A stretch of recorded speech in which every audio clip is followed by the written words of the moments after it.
Inter fans, and welcome to the second episode of International Corner. You know, with this format, we want to involve the Inter fans all over the world.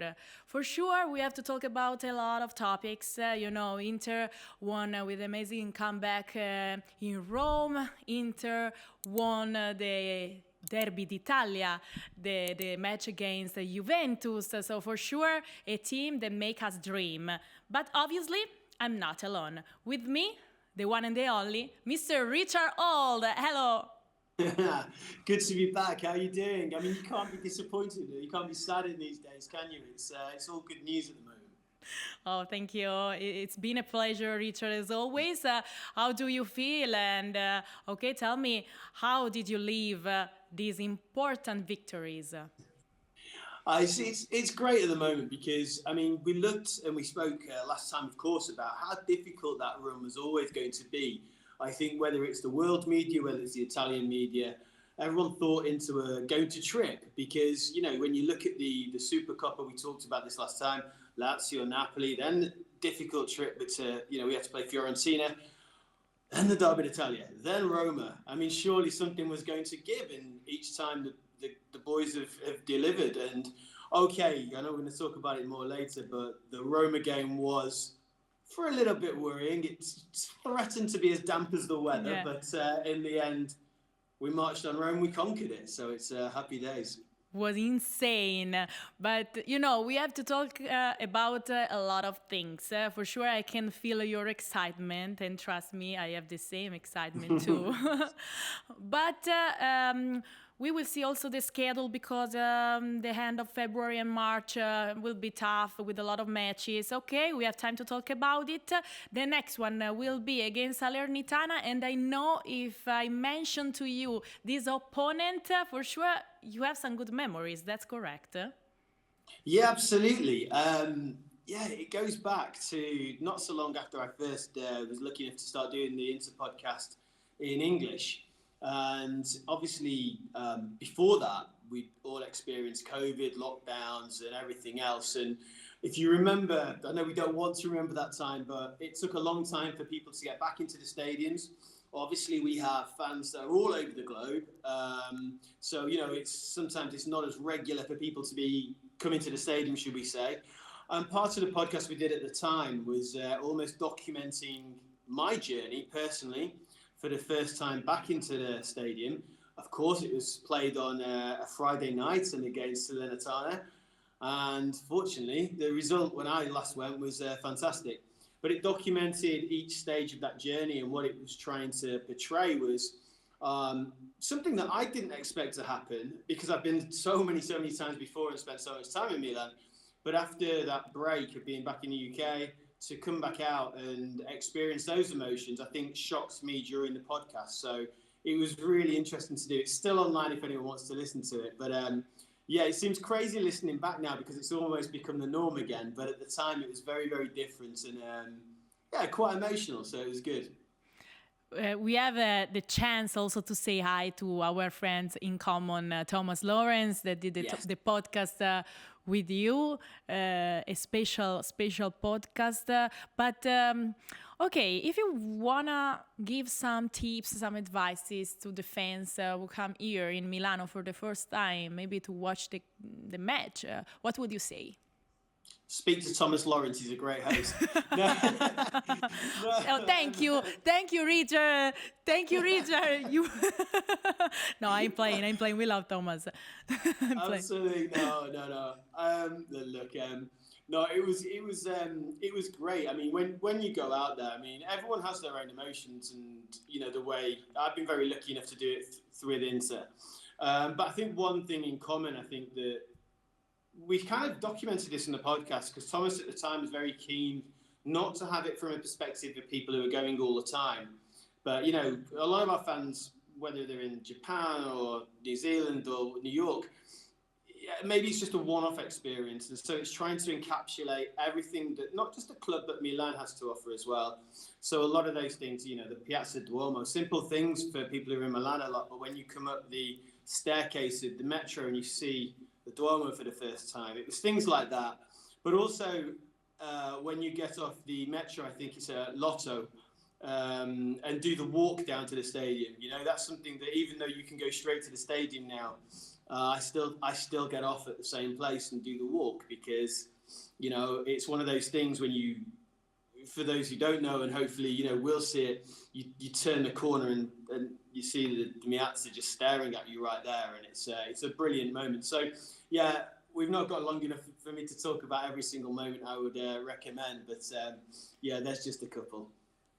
I don't know if you had the opportunity to watch some of our vlogs, but I take the chance even to remind this to our international fans. But this is also what we do when we are on the road for the Champions League. We are recording some special vlogs around Europe, and of course, we talk also about Inter fans, but we like also live like the sport experience, as you said, and like an opportunity to visit the city, to discover new places, new traditions. So in these vlogs, we also like showing like important monuments, foods, experience that you can do in that specific place. So it's everything on our YouTube channel. Interfans, if you want to watch it, for sure we will have some news for you as up. Yeah, if I remember now, this guy, my memory might be going here, but I believe after the Salernitana game, which would have been March 22, okay, I believe it was, we played against Liverpool in the Champions League, and I think Thomas and yourself did a vlog for that, which was excellent. Wow, I remember that. What a good memory. memory. You know what? This was my first one, the first vlog. Oh, really? Yes, my first trip ever with Inter. I was so excited. I can't forget the goosebumps. It was amazing. It was insane. We went to the stadium, and I was like, okay, this is the first European stadium that I will see, Anfield. Oh, it was so different. And I was so impressed. And I was there with my tripod and my selfie stick and my iPhone to record the vlog, you know, in English. And close to me, there were like the main broadcaster, you know. I remember that I called my mom like a video call and said, "Oh, mom, look where I am. There are the televisions here close to me and I'm on the pitch and I'm going to tell you everything about this amazing experience." So yes, you have a good memory, and it's something that I will never forget, never. There was only one problem. You didn't call me and I was only an hour away. Oh, so we didn't know each other. You know, my bad, but I have an excuse, you know. I'll let you off. Okay, the last thing before to start to talk about Rome, talking about the style, because, you know, I am a woman, I love also take a look about our jersey, and we use a special one against Rome for the new Chinese year, the Year of the Dragon. Did you like the jersey with the Chinese name? Yeah, I think it's great. I think for two reasons. One, it's representative of, you know, the ethos of everything around our club, and two, so I've been lucky to spend quite a lot of time in China for whatever reasons, and so yeah, it's probably a bit nostalgic in some respects, but also as well, you know, I think it's symbolic of the Year of the Dragon at the moment. I think Inter is certainly fierce in the way that they're playing, and yeah, it's good. And again, you know, it's Inter, it's embracing different cultures, isn't it? It's embracing different fan bases, and yeah, so it was good. And if it's going to bring us good luck, then well, absolutely, I'm all for it. That's cool. That's cool. We will see that even Thuram posted like a picture with a caption in Chinese. But now it's time to talk about these victories. We started to talk about that, and of course we have to continue. Let's start to talk about we call it Derby d'Italia, because the last time that we talked to each other, for sure, we were introducing this important match. Do you remember, Richard? And did you expect a match like the match that we played? Well, I suppose historically, there's always a bit of trepidation because no matter, I think this goes to both sides as well. I think irrespective of where Juventus and Inter are in the league at any one time, when the Derby d'Italia takes place, it's very much big, fierce, hard-played derby in that sense. But when I saw Inter and the way they played and the way they expressed themselves, I was really impressed. Really impressed. I think that to be able to, a lot of the times we often see in football, different teams will try and look at their opposition and try to break them down. And well, I suppose the best way to put it would be to stop the other team challenging in certain ways, a very tactical way. But with Inter here, what was great is we saw them play their own game. We saw the ball zipping around. I mean, look at that. It's just fantastic. You know, the fans were amazing. Can I just add to that on that day? And they played with such pace. I think that obviously, you know, we've seen the fact of Chesney pulling out some ridiculous saves in that game. The game could have been a lot more. And I think that what we saw more than anything was the difference between the two teams.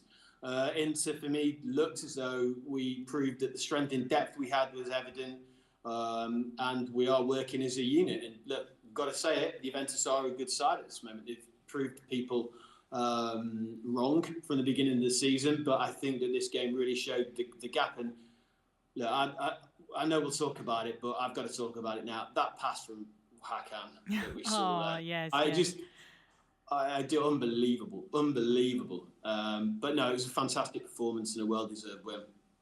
Yeah, I'm completely agree with you. A 1-0 victory with a clean sheet. Sommer that didn't have to make a save against Bianconeri. I read you this stat because this was for the second time in Serie A in the last 20 years that Juve didn't have a single shot on the targets against Inter in the first half. I wanted to read it to be perfect, you know? But, okay, Inter, yes, for Sommer, for sure, wasn't like a tough game. But it's because the defense of Inter worked very good. Inter worked, as always, as a complete team in every single part of the pitch.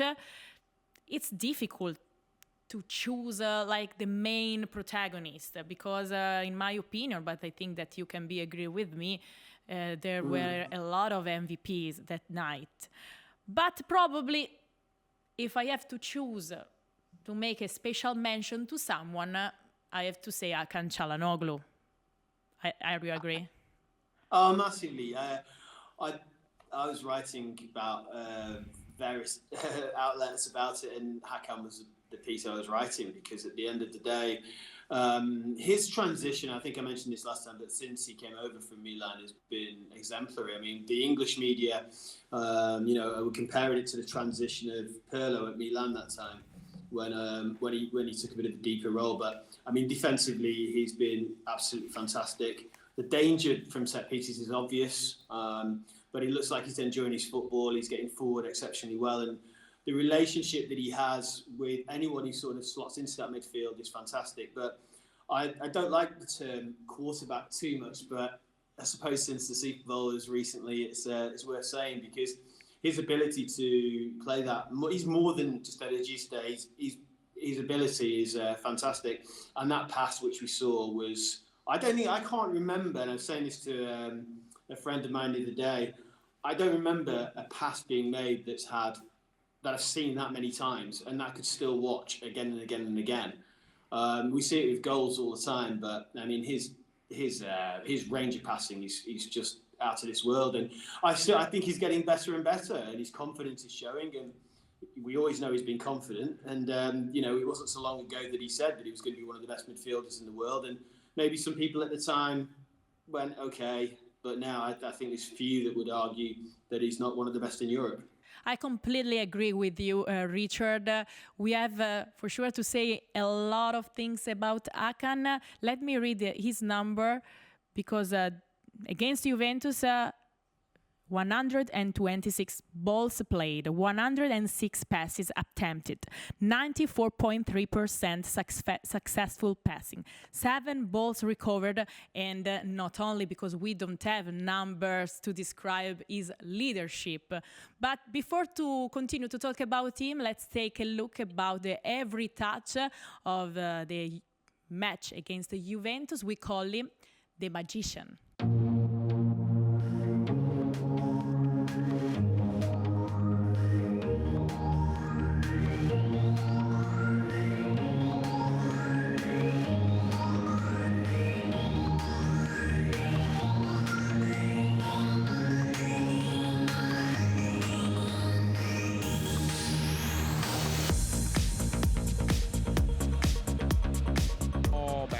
apertura attesa per Darmian.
Il tiro, il palo, nega Sciala il gol del 2-0.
You know, Richard, it's not the first time that a midfielder reinvent himself. I mean, it's not something new, but usually when they drop down, they usually tend to specialize just in particular type of skills. I don't know if you can agree with me. On the other hand, Çalhanoğlu has shown to be a complete midfielder, to take care also about the defensive part of the game.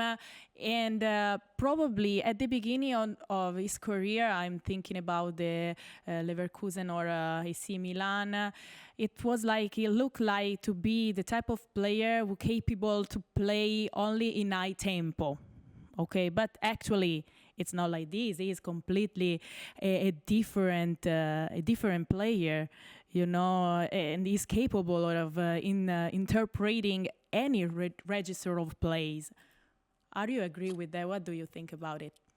No, absolutely. And I think you made a really good point, because I think when we do see that transition of a midfielder to play in a deeper role, it's normally because of a couple of reasons. Maybe the pace has gone, maybe, like you say, you know, the tempo of the game, potentially they can't keep up, or there's various different reasons. And so they play that different role to see out their career. I mean, we saw players like Lothar Matthäus play many different, who we'll all know, of course, play many different positions at the end of his career.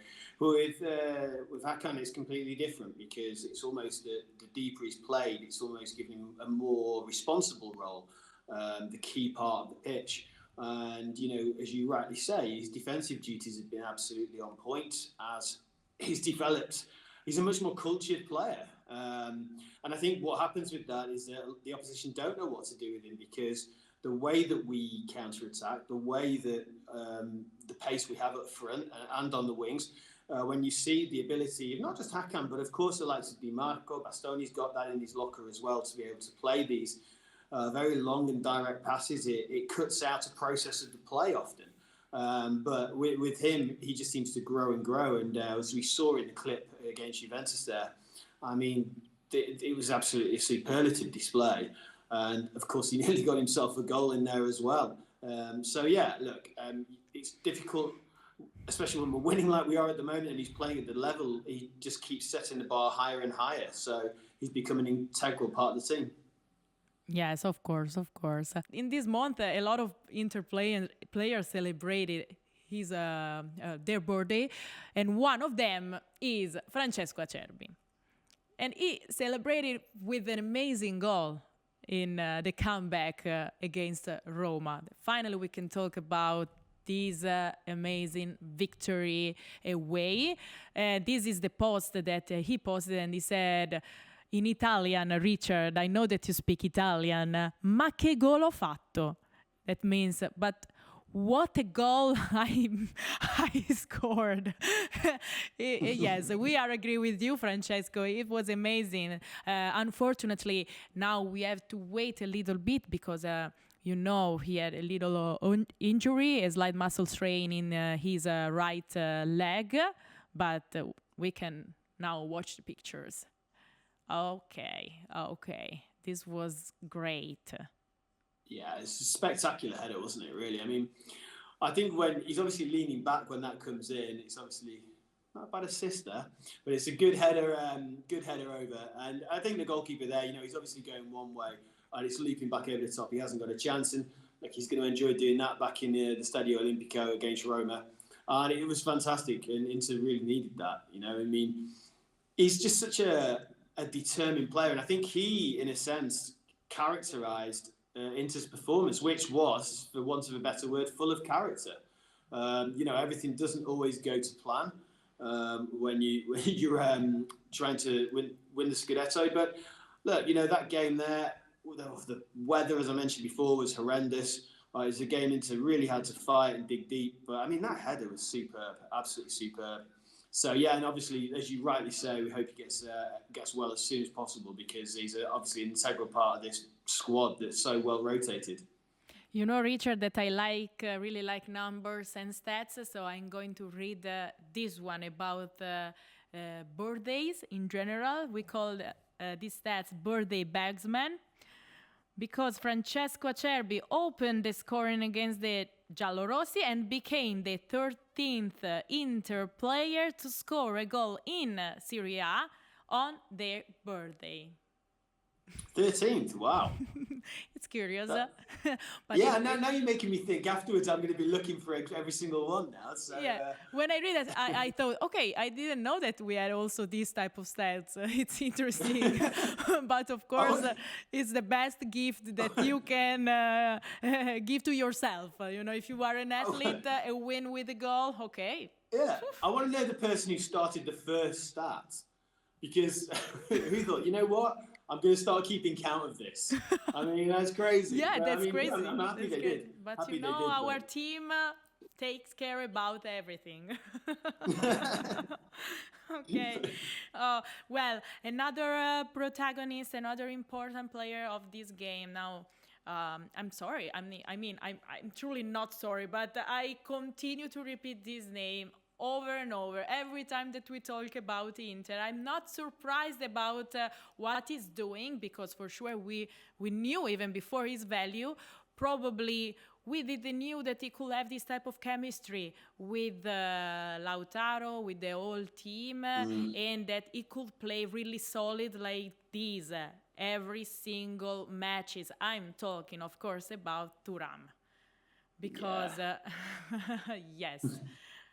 I mean, he's dangerous, he's fast, he's athletic, his technique is insane, he's huge. I finished the words to describe what this player is doing on the pitch, and always with these big smiles. It's a joy watching him play. It is, and like you say, he's frightening when he's electric. I mean, when he's in full flight, it's just, you just wonder how anyone's going to get near him. I mean, he seems to have everything, that physical presence. Any footballer who's playing with a smile on his face, you've got to worry about, because that just means they're full of confidence. And to come into a squad and to hit the ground running just so well is phenomenal. It is. And every game you're seeing him grow in confidence, in his ability in technique, and I just think that his intelligence on the pitch as well. The runs are the right runs. There's no opposition that seems to phase him in that sense, and it's almost like how do you put it? He's one of the most. The reason why I use the word intelligence is because sometimes if he does make the smallest of errors, he seems to want to fix that straight away. His movement into the box, he just seems to be getting better every game. And, Inter are very blessed. Most teams would be happy to have one forward who's performing as well as Lautaro. But when you've got Marcus Thuram as well, in this rich vein of form, it's breathtaking. And the fact that the two can combine so well is fantastic. It really is. So long may it continue. But I think if Inter, which it looks like are going to make this run for the Scudetto, you couldn't ask for him to be in better form. We are watching even the pictures from the match against Juventus, even because he did almost the same thing there against Juventus and against Rome. Wow. I have a stat also for Thuram, of course. We call, of course. We call it the Ticos touch. Star of the win at the Olimpico Ticos has been involved in 9 goals in the 12 away games played in this Serie A season, with 5 goals and 4 assists. Not bad. Yeah. It's incredible. And going back to your earlier point, those 2 goals we've just seen on the graphic now, I mean, the defenders who put the ball into their own goal, they're made to do that by Thuram because they have to do something. He puts them in that position. If they don't score, he's going to. And it's almost, it is out of desperation. It's that movement again, the fact that he's getting almost in front of them. Look, it's forcing those errors. And that's incredible. On top of everything else that you mentioned on those statistics, he just looks like he's getting better and better. And one thing that I like about him a lot as well is, well, he's proved it. It's in big games as well. This isn't just, beating up teams that look like they may soon be heading to Serie B, Lega B, but instead it's against the likes of Juventus, the likes of Roma. It's what to expect next from him is exciting. Richard, in these last matches, Lautaro didn't score. But the positive thing is that Inter showed that yes, we have other players that can score. We are working as a team. Yes, Lauti didn't score, but his spirit, his presence over there is very important for the team. His leadership is important. This is the picture that he posted after the win. Well, another great match. A team match, an important reaction after their comeback in a tough stadium, in a tough pitch. Another great signal for us. Let's keep going. Grandi ragazzi, good job, guys. And thanks, as always, to our fans for the support. I translate to what he said in Italian. Yeah, Lautaro is one of those players where the danger of him just being on the pitch. Yes, exactly. Draw the defenders away, from taking up those positions against him. Against other players. So the fact that they've got so much emphasis on him allows a bit more freedom. But like you say, his leadership is there, and he's one of those players that. I said this last time, that sometimes when you have a player of his ability and that quality who's destined for, if not already, operating on an elite level, destined for greatness, you look at that and sometimes that comes with an ego, which we've seen through many players in the past. But with Lautaro, you don't get that. It's almost like the team comes first, which is a fantastic attribute, obviously, for the captain. But it comes across in the messages that he sends afterwards as well. And look, just because he maybe didn't get a goal recently, you'd back him for the next time because, as I said last time, last time I went out to that game against Salernitana, he got a hat-trick that day, so I'm hoping for more of the same soon. But there's a goal in him coming up through in the next weeks, if not days. Richard, now it's time to talk about Bastoni. Bastoni is back. I read you the stat. Scoring the fourth, putting the game to bed. Alessandro Bastoni has scored in Serie A 762 days after the last time on January 9, 2022 against Lazio. Okay, I tell you this. I don't know if you knew it, but now I'm talking to all the people that like me loves basketball. Okay, because after his goal that we are watching now, he celebrated showing a C with the hand, the letter C. Okay, and do you know why? I have no idea. No. Oh. For real? Haha, I found something that you don't know, Richard. This is something rare. I'm not sure playing. about that. I'm playing. Okay, I have the camera now. This was how we celebrated. Okay, like this, like the letter. Okay, like this with the letter C because of Steph Curry. He dedicated the goal to Steph Curry, that is one of his sport idols. Yes, he loves basketball and the NBA, and this was for Steph. An amazing player. That's cool. I know you like your basketball, so yeah, that's a good stat. Basketball and stats. I mean, what else could you want? No, it was something funny to say, and this is the picture that he posted right after one weekend Inter fans. He wished a good weekend to all the Inter fans, and that's it. Brilliant goal, though. I mean, I've got to be honest. I mean, you can see the break. He's absolutely superb. I didn't think he was going to hit that first time. I really didn't. I thought there was going to be another touch. So it really surprised me. Great finish, but you know that he's got that ability. And I'm surprised, actually, that the statistic of the last goal he did score was that long ago, because obviously his technique, we've seen it in his range of passing, is definitely there. But yeah, it was a great finish, and it really did just, I think, allow everyone to breathe that night. It was that's it, sealed it, and yeah, it was a relief. It was a relief.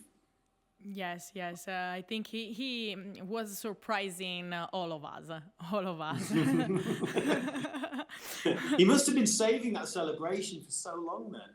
Oh, yeah. And then he ran in front of the Inter fans. We know Brilliant. How much he loves the club. He loves these colors. Yes, it was a good chance even to go there with the fans and to celebrate. And in a tough stadium like Lautaro said in his post, like the Olimpico. I mean, it wasn't easy with the rain and all the matches.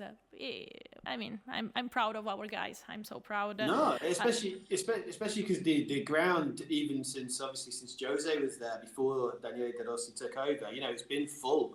The Roman fans have been really, really raucous in that stadium for a couple of seasons now, and obviously they had a good run, so it's such an important win, and like you say, massively proud of the guys for doing that.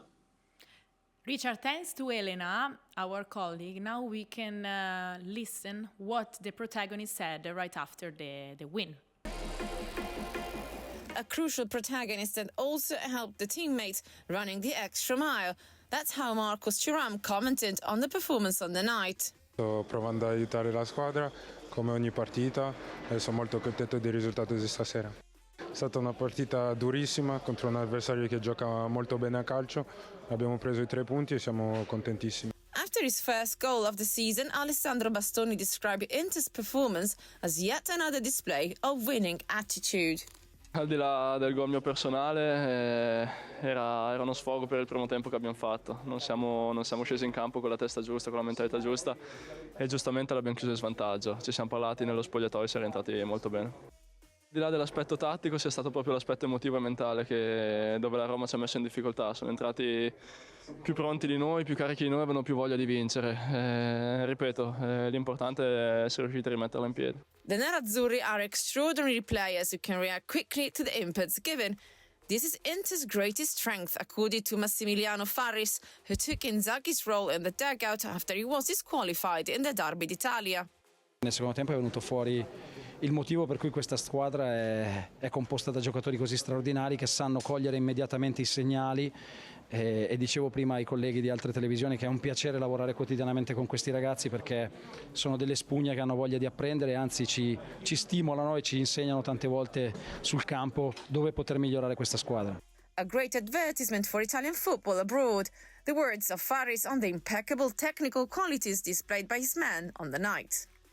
Questa partita può essere un bellissimo spot per il calcio italiano all'estero perché è giocata su un campo che andava sempre più appesantendosi e i ritmi non sono scesi, la qualità tecnica è salita, la nostra qualità è salita decisamente, anche l'intensità e siamo stati bravi. E quindi è molto importante quello che hai detto, la capacità di saper gestire i momenti, ci sono dei momenti in cui ci possono essere degli avversari che ti mettono in difficoltà, però insomma stiamo inanellando una bella serie di vittorie, però come ho detto prima purtroppo non è ancora sufficiente. La cosa bella è che quando c'è un gol, che possa essere di Acerbi, di Lautaro, di chiunque sia, la panchina esplode, cioè i ragazzi che stanno fuori esplodono e gioiscono insieme ai compagni e quando entrano danno il loro contributo. Non è un segreto, ma questo è quello che ci aiuterà secondo noi a andare avanti nel miglior modo possibile.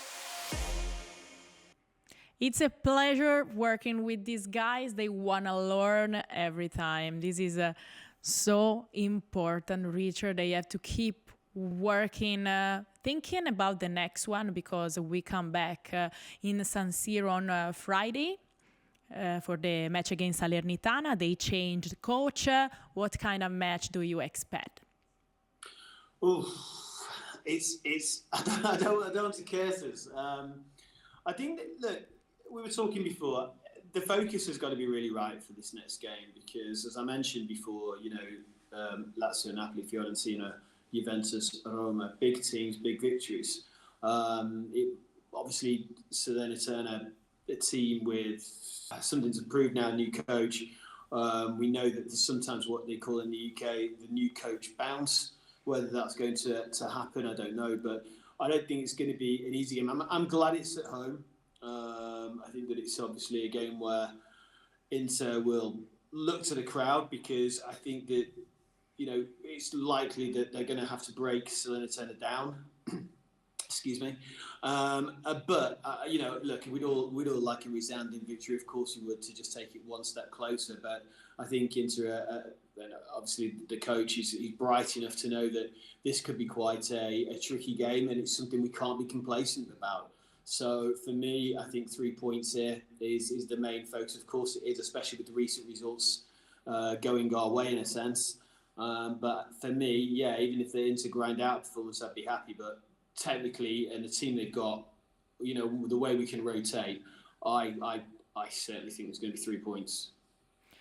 It's not easy to keep this level of intensity, this level of energy and attention high for all the matches because, as we said even before, it's a period that we will see a lot of matches. We have a graphic. We can take a look about the next matches, about the schedule, just to, start even to talk about the Champions League, because we have, as we can see, Inter-Salernitana on Friday, 9 p.m. And then the Champions League. Home court, I remind you, the vlog, because it will be out probably the day before, but we will update you. Just subscribe to the YouTube channel to stay updated. Inter Atletico Madrid, the 20th of February at 9. We can't wait to keep feeling this Champions League atmosphere. And then on the road, Lecce Inter, the 25, so just 5 days later, the UEFA Champions League match at 6 p.m. And then again, we have 2 matches in home, Inter-Atalanta and Inter-Genoa, the 28th of February and March 4 at 8:45, both at 8:45. So a very busy and the beginning of the month, or not, Richard? We need the help of everybody. All the energies are important right now. Oh, absolutely. And I think the energy of the fans is going to play a huge, huge thing here because if you rightly say the home games there, make sure we're not complacent about Salernitana, really get the team up for that one. There's no doubt that the Champions League atmosphere at San Siro will be electric as it always is. Okay, the one game in the Via del Mare, we've got to go there, of course. But that game against Atalanta is looking really key. That's the game in hand. Obviously, Atalanta are playing exceptionally well at the moment. And then, of course, at home to Genoa, who've had indifferent results, but still, they've got players who can trouble us. But, those fixtures there, of course, this is where squad rotation really comes in because juggling that game against Salernitana, then going into that massive game against Atleti, who Atletico will really, really test us because obviously they've got an exceptionally strong team. So we'll have to really grind them down. But look, I mean, I'm maybe Mr. Positive, maybe over positive, I don't know. Okay. But at the end of the day, I look at the squad now and the way they're playing and I actually believe we're stronger than last season. We went a very, very long way last season. So I don't see why we can't do the same thing and target both trophies. Okay, Richard. I think that we talk about almost everything. Our time together with this second episode of International Corner is over. So we just remember the next appointment with the Inter TV on Friday for the Inter-Salernitana match. Just follow us. We have our pre-match show and then of course after the match our interviews. So even if maybe you don't speak Italian, but put the subtitles and you don't have excuses for the next episode. If you wanna ask something to Richard, I don't know, if you wanna get through some topics, just comment this video or not. Richard, do you want to say something to the fans? Yeah, absolutely. Hit us up on any of the socials, individually or, of course, with Inter. And ask us a question. If there's anything you wanted to discuss on here, let us know. Either that or, obviously, if it is English content you want, please listen to the official Inter podcast in English as well. And, yeah, it's been great to do this show. It's great always to be with you, Gaia, and of course it's great to talk Inter. So if the fans would like this, please subscribe. Thank you, Richard. Thanks for being here. Thank you so much. It's been a pleasure as always. And Inter fans, subscribe to the channel and get notified to stay updated to all our contents. Okay, Richard, thank you. Have a good day and see you soon. Forza Inter.